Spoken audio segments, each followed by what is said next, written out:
Ya, kita ke informasi lainnya, Saudara. Di tengah ragamnya kuliner khas Aceh, sejumlah hidangan masih bertahan dan digemari oleh masyarakat. Salah satunya adalah pliu atau patarana, perpaduan aneka sayuran dan rempah, menghasilkan cita rasa khas yang menggugah selera. Kuah pliu atau patarana merupakan salah satu masakan khas Aceh yang kaya akan rempah dan nilai tradisi. Hidangan ini terbuat dari perpaduan beragam sayuran dengan pliu, yaitu ampas kelapa yang telah difermentasi, sehingga menghasilkan cita rasa khas gurih dan sedikit asam. Seperti di rumah makan Blang Raya yang terletak di kota Banda Aceh, di sini kuah pliu menjadi menu andalan yang banyak dicari pengunjung. Proses memasak hidangan ini dimulai dengan menyiapkan berbagai sayuran segar, menghaluskan bumbu dan rempah seperti cabai, bawang, kunyit, dan jahe.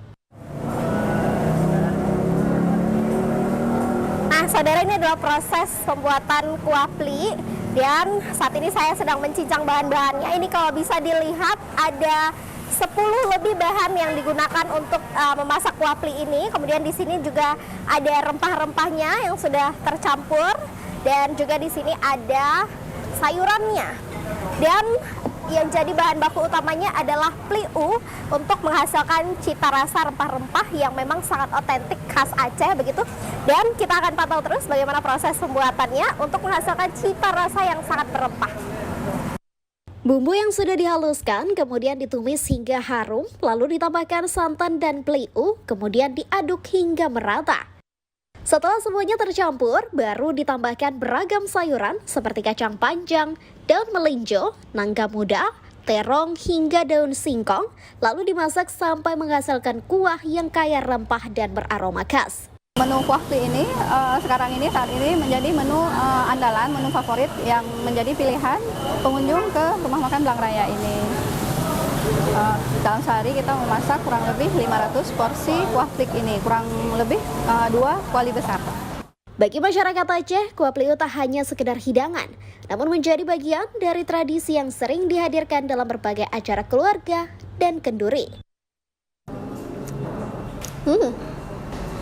Jadi bagi Anda yang penasaran seperti apa rasanya, karena ini memang menjadi salah satu menu andalan yang diincar tidak hanya warga lokal di Aceh maupun mancanegara begitu. Jadi bagi Anda yang penasaran, Anda bisa ke Blang Raya untuk mencoba hidangan yang satu ini ataupun beragam menu khas Aceh lainnya. Rizka Devi, Syarel, Kompas TV, Banda Aceh. Ya, Imran dan juga Saudara, di sini kondisi cuacanya panas sekali, tapi di sebelah saya ada sungai yang segar banget. Jadi saya mau main air, tapi saya tutup dulu. Demikian 2 informasi dari Biro Aceh dalam Cerita Nusantara kali ini. Kembali ke studio, Imran. Baik, terima kasih jurnalis Kompas TV, Rizka Devi, dan juga juru kamera Iwan dari Biro Kompas TV Aceh. Terima kasih rekan-rekan.